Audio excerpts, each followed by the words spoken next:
Movie की शुरुआत में हमें मैट नाम का आदमी दिखाया जाता है जो कि प्रोफेशनली एक फाइनेंशियल एडवाइजर था। तो उसे मॉर्निंग वर्कआउट के बाद अपने बॉस एंडर्स का कॉल आ जाता है जो कि आज मैट को होने वाली मीटिंग के बारे में रिमाइंड करना चाहता था।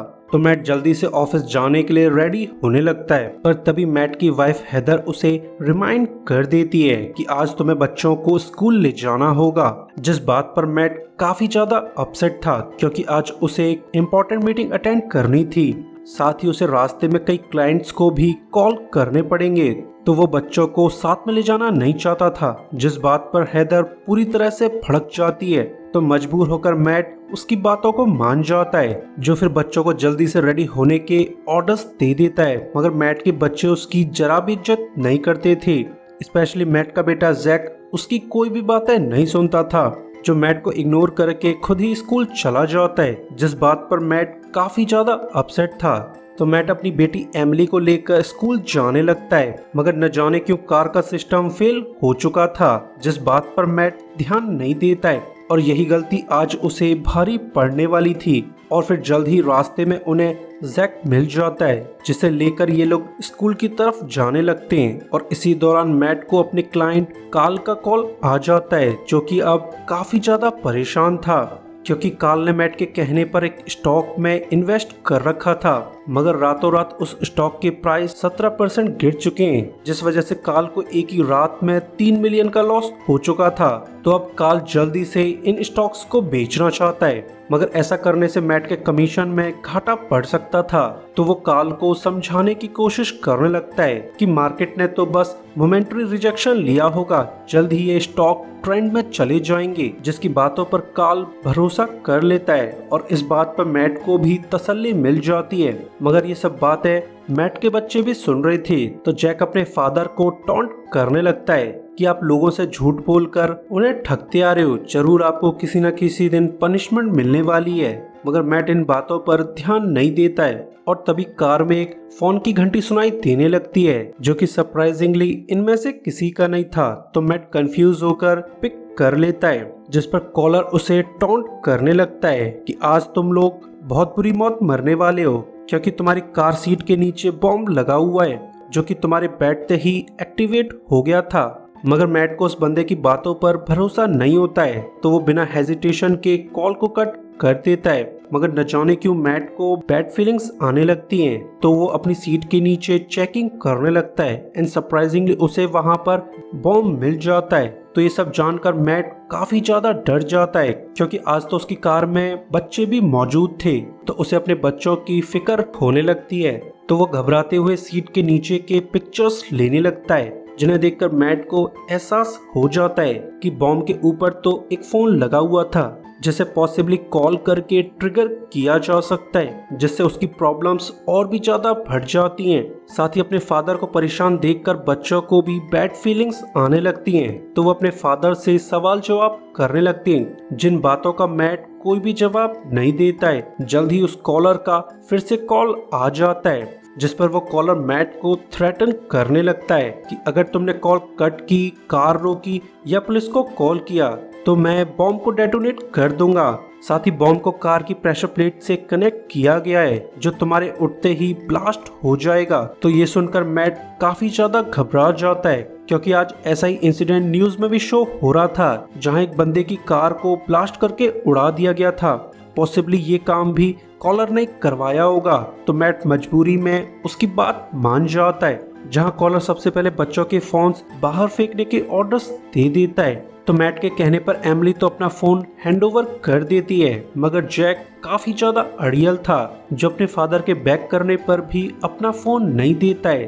तो ये देखकर मैट को रोना आ जाता है कि उसके बच्चे कितने ज्यादा बिगड़ चुके हैं, जो ऐसी सिचुएशन में भी उसकी बात को नहीं मान रहे। तो वो मजबूरी में अपने बच्चों को इन्फॉर्म कर देता है कि हमारी सीट्स के नीचे बॉम्ब लगा हुआ है, तो अगर जिंदा रहना चाहते हो तो मेरे ऑर्डर्स को फॉलो करो। तो ये सुनकर जैक भी काफी ज्यादा डर जाता है, जो फिर अपना फोन मैट को हैंडओवर कर देता है, जिन्हें वो कॉलर्स के हिसाब से बाहर फेंक देता है। मगर अब मैट काफी ज्यादा दुखी था, क्योंकि उसे दोनों तरफ से परेशान किया जा रहा था। एक तरफ तो कॉलर उसकी जान के पीछे पड़ा हुआ था और दूसरी तरफ उसके बच्चे उसे परेशान कर रहे थे।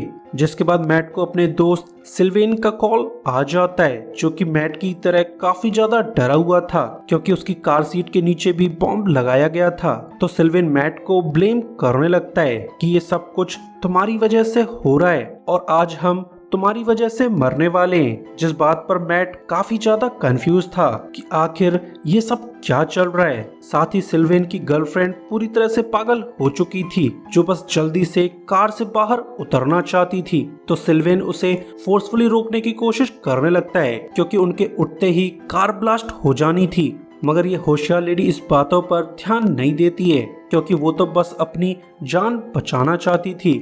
जल्द ही मैट भी यहाँ आ जाता है, जो सिल्वेन को इन्फॉर्म कर देता है कि तुम्हें अब ठंड रखनी होगी क्योंकि तुम्हारी तरफ एक पुलिस वाला आ रहा है। मगर पुलिस वाले को देखकर सिल्वेन की गर्लफ्रेंड हेल्प हेल्प चिल्लाने लगती है, जिससे वो पुलिस वाला अलर्ट हो जाता है, जो इनकी कार के पास आकर पूछताछ करने लगता है। और इस मौके का फायदा उठाकर वो लड़की भागने की कोशिश करने लगती है और इस लेडी की होशियारी की वजह से सिल्वेन और पुलिस वाले भी मारे जाते हैं। वैसे ये सब सीन मैट और उसके बच्चों ने देख लिया था, जो ये सब देखकर काफी ज्यादा डर जाते हैं। तो मैट जल्दी से अपनी कार भगाने लगता है, मगर ये सारा इंसिडेंट ट्रैफिक कैमरे में रिकॉर्ड हो जाता है, जिसकी वजह से इनकी बैंड बचने वाली थी।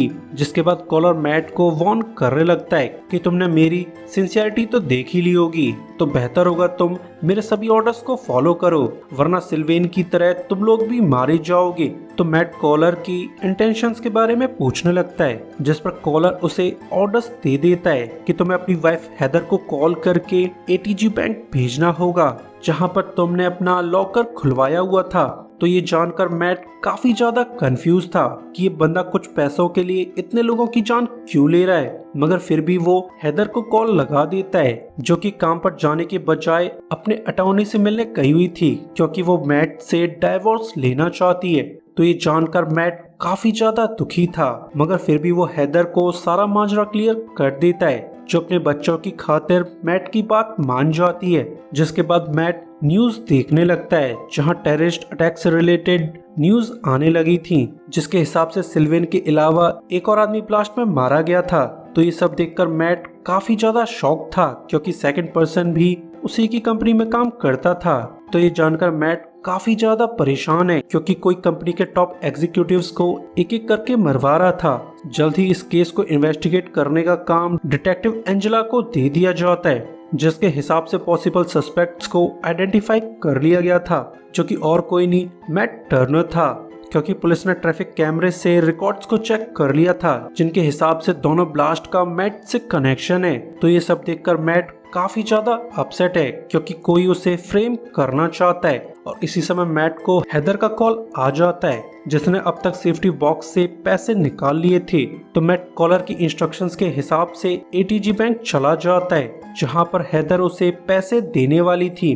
मगर लास्ट मोमेंट पर कॉलर अपने प्लान्स को चेंज कर देता है, जहां अब हेदर को पैसों वाला बैग एक ब्लू सूट वाले बंदे को देना होगा। तो हेदर के ऐसा करते ही यहाँ पर जर्मन पुलिस आ जाती है, जो उस बंदे को अरेस्ट कर लेती है। साथ ही वो लोग हेदर को भी कस्टडी में ले लेते हैं। तो ये देखकर मैट काफी ज्यादा घबरा जाता है कि आखिर ये सब क्या चल रहा है। तो कॉलर उसे टॉन्ट करने लगता है कि डरो मत मैट, पुलिस को मैंने बुलाया था, जिस पर मैट की पूरी तरह से सनक जाती है। साथ ही उसे समझ आ चुका था कि कॉलर उसे सिल्वेन की डेथ दिखाने के बजाय उसे मर्डर सस्पेक्ट बनाना चाहता था, जिससे पुलिस का सारा ध्यान मैट पर चला जाएगा।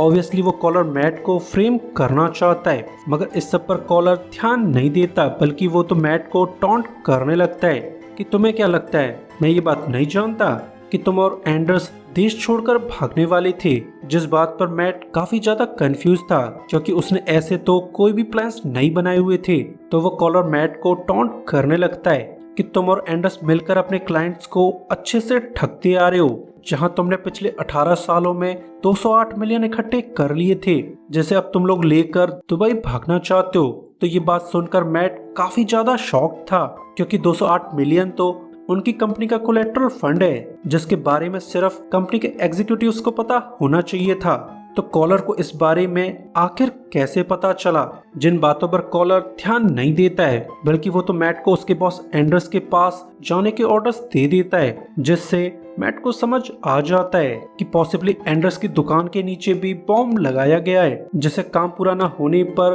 ब्लास्ट में उड़ा दिया जाएगा। तो वो जल्दी से एंडर्स की लोकेशन की तरफ जाने लगता है, मगर अब तक सभी चैनल्स पर मैट के फेस को रिवील कर दिया गया था। तो ये सब देखकर मैट काफी ज्यादा दुखी था, क्योंकि कॉलर उसे फ्रेम करने में कामयाब हो चुका है। और इसी दौरान मैट को हेदर का कॉल आ जाता है, मगर कॉल पर हेदर के बजाय डिटेक्टिव एंजेला बोल रही थी, जिसकी नजर में मैट एक पॉसिबल सस्पेक्ट है। तो मैट लेडी को समझाने की कोशिश करने लगता है कि इन बॉम्बिंग से मेरा कोई कनेक्शन नहीं है, जिस बात पर एंजेला को भरोसा नहीं होता है। तो मैट उसे सारा माजरा क्लियर कर देता है, साथ ही वो एंजेला को बॉम्ब्स के बारे में बता देता है। मगर इतना सब कुछ जानने के बाद भी एंजेला को उस पर भरोसा नहीं होता है, बल्कि एंजेला की नज़र में तो मैट ने अपने बच्चों को हॉस्टेज बना रखा था। तो उस लेडी की समझदारी को देखकर मैट कॉल को कट कर देता है, क्योंकि उसके पास पुलिस से मूड मारने का टाइम नहीं था। जिसके बाद वो सीधा एंडर्स के पास चला जाता है, जो कि इस वक्त ट्रेन यार्ड में मौजूद था। साथ ही वो मैट की तरह ही कार से बाहर नहीं आ सकता था। तो मैट को देखते ही एंडर्स उस पर भड़कने लगता है कि तुम ये सब क्यों कर रहे हो, मैंने तो तुम्हारा कुछ भी नहीं बिगाड़ा था, तो तुम अब मेरी जान क्यों लेना चाहते हो। तो ये सुनकर मैट काफी ज्यादा कंफ्यूज था, जिस पर एंडर्स उसे क्लियर कर देता है कि मुझे उस कॉलर ने इन्फॉर्म कर दिया है कि तुमने उस कॉलर के बहुत सारे पैसे खा लिए थे, जिसकी वजह से अब वो पूरी कंपनी को ही टारगेट करना चाहता है। और इसी वजह से अब कंपनी के सभी एग्जीक्यूटिव मैट के खिलाफ हो चुके थे। तो ये जानकर मैट काफी ज्यादा दुखी था, क्योंकि ये कॉलर उसे मारने से पहले मेंटली टॉर्चर करना चाहता है। और ऐसा होता भी है, क्योंकि कॉलर मैट से कह देता है कि तुम लोगों ने 208 मिलियन का कोलेट्रल मनी जमा कर रखा है, जो तुम दोनों की परमिशन के बिना लिक्विडेट नहीं हो सकता है। तो तुम्हें कैसे भी करके उन 200 मिलियन को लिक्विडेट करवाना होगा, वरना मैं तुम सभी को ब्लास्ट में उड़ा दूंगा। तो ये जानकर मैट हेजिटेट करने लगता है, क्योंकि वो 208 मिलियन तो क्लाइंट्स का पैसा था, जिसे मैट निकालना नहीं चाहता था। मगर कॉलर के फोर्स करने पर मैट एंडर्स को वार्न कर देता है कि तुम्हें जल्दी से जल्दी कोलेट्रल अकाउंट को लिक्विडेट करना होगा, वरना हम सभी लोग बहुत बुरी मौत मारे जाएंगे। जिन बातों पर एंडर्स को भरोसा नहीं होता है, तो कॉलर मैट को फोर्स करने लगता है कि तुम्हें अपनी गन निकाल कर एंडर्स को जान से मारना होगा। तो मैट मजबूरी में एंडर्स पर गन तान देता है, जिसकी गन देखते ही पूरी तरह से फट जाती है, जो फटाफट से 208 मिलियन को लिक्विडेट करने की परमिशन दे देता है, जिससे मैट को भी तसल्ली मिल जाती है। मगर वो कॉलर काफी ज्यादा अड़ियल था, जो काम हो जाने के बावजूद एंडर्स को मारने के ऑर्डर्स दे देता है। मगर मैट कोई किलर नहीं था, जो चाह कर भी एंडर्स पर गोली नहीं चला पाता है। और इसी दौरान इनके सामने से एक ट्रेन गुजर जाती है, जिसके निकलते ही एंडर की कार ब्लास्ट में उड़ जाती है। तो ये सब देखकर मैट और उसकी फैमिली काफी ज्यादा डर जाती हैं। साथ ही एंडर की कार के कुछ फ्रैगमेंट्स इनकी कार में आ गए थे, जिसमें से एक लोहे का टुकड़ा एमिली के पैर में कट जाता है। तो बच्ची को काफी ज्यादा दर्द होने लगता है। तो मैट अपनी बच्चे को तसल्ली देने लगता है। साथ ही अब उसकी पूरी तरह से सनक चुकी थी, जो अपनी कार को फुल गियर डालकर तेजी से दौड़ाने लगता है, जिस बात पर कॉलर जरा भी ध्यान नहीं देता है, बल्कि वो तो बड़ी खुशी से मैट को टॉन्ट करने लगता है कि अब तुम एक मर्डरर बन चुके हो। तो ये जानकर मैट काफी ज्यादा अपसेट था। साथ ही उसे एहसास हो चुका था कि वो कॉलर इतनी आसानी से मैट को मरने नहीं देगा, क्योंकि 208 मिलियन पाने के लिए उसे मैट की जरूरत थी। तो मैट बिना ध्यान दिए कार चलाने लगता है, मगर अब तक पुलिस यहाँ आ चुकी थी, जो मैट की कार को चेज करने लगती है। और इसी दौरान कॉलर मैट को फोर्स करने लगता है कि जल्दी से सारा पैसा ट्रांसफर करवा दो, वरना मैं तुम तीनों को बॉम्ब से उड़ा दूंगा। जिन बातों पर मैट ध्यान नहीं देता है, क्योंकि ये बंदा पैसों को लिए बिना बॉम्ब को डेटोनेट करने वाला नहीं था। तो मैट पुलिस से बचकर भागने में सारा ध्यान लगाने लगता है, और ऐसा करते हुए वो एक टनल में एंटर कर जाता है, जहां उसके फोन के सिग्नल्स चले जाते हैं। तो ये देखकर मैट को अच्छा सा आइडिया आ जाता है, जिसके लिए वो टनल्स का फायदा लेने वाला था, क्योंकि बॉम्ब के ऊपर एक सेल फोन लगा हुआ था, जिसे कॉल करके ट्रिगर किया जा सकता है। मगर टनल के अंदर तो कोई भी सिग्नल्स नहीं आ रहे थे, तो कॉलर बॉम्ब को ट्रिगर नहीं कर सकता। तो मैट टनल में रुकने का डिसाइड कर लेता है और फिर जल्द ही यहाँ पर पुलिस वाले आ जाते हैं जो बिना देरी के मैट की कार को घेरना चालू कर देते हैं। जल्दी यहाँ पर एंजेला आ जाती है जो कि इस केस को हैंडल करने वाली थी, तो वो कुछ सोचकर मैट के पास चली जाती है क्योंकि कहीं ना कहीं उसे मैट थोड़ा बहुत भरोसा था। तो मैट लेडी को सारा माजरा क्लियर कर देता है कि कोई बंदा उसे फ्रेम करना चाहता है। साथ ही कार सीट के नीचे एक बॉम्ब लगा हुआ था जो उसके उठते ही ब्लास्ट हो जाएगा।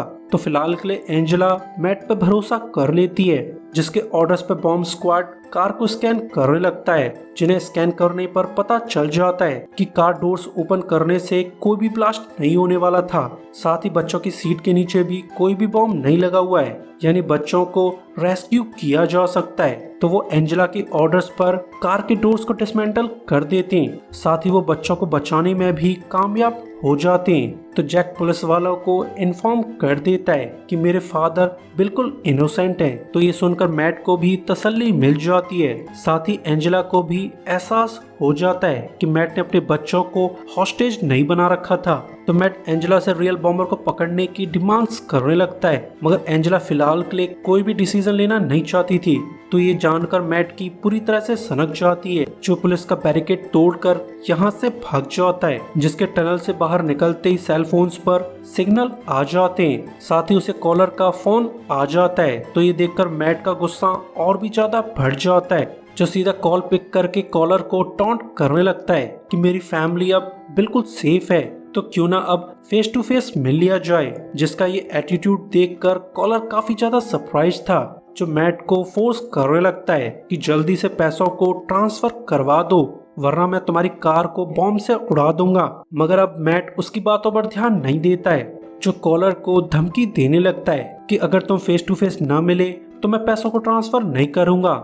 जिस पर मजबूर होकर कॉलर मैट को एक लोकेशन भेज देता है, जिसे फॉलो करते हुए मैट एक भीड़ भाड़ वाले इलाके में पहुंच जाता है। तो ये देखकर मैट की टेंशन और भी ज्यादा बढ़ जाती है, क्योंकि कॉलर इतने सारे लोगों में से कोई भी हो सकता है। मगर तभी एक मास्क वाला बंदा कार के अंदर आकर बैठ जाता है, जो कि इस पूरी बॉम्बिंग का मास्टरमाइंड था। तो वो मैट को फोर्स करके एकांत जगह पर ले जाता है, जहां पर वो कॉलर फाइनली अपने फेस को रिवील कर देता है, जिसे देखकर मैट काफी ज्यादा शॉक था, क्योंकि ये बंदा और कोई नहीं उसका बॉस एंडर्स है। तो मैट को समझ नहीं आ रहा था कि आखिर उसका बॉस इतने खून क्यों करवा रहा है, जिस पर एंडर्स उसे क्लियर कर देता है कि मैं काफी साल से क्लाइंट्स का पैसा एम्बेजल कर रहा था, जिस बारे में सिल्वेन और फॉरेस्टर को अंदाजा हो गया था। तो अपनी जान बचाने के लिए मुझे उन्हें मारना पड़ा।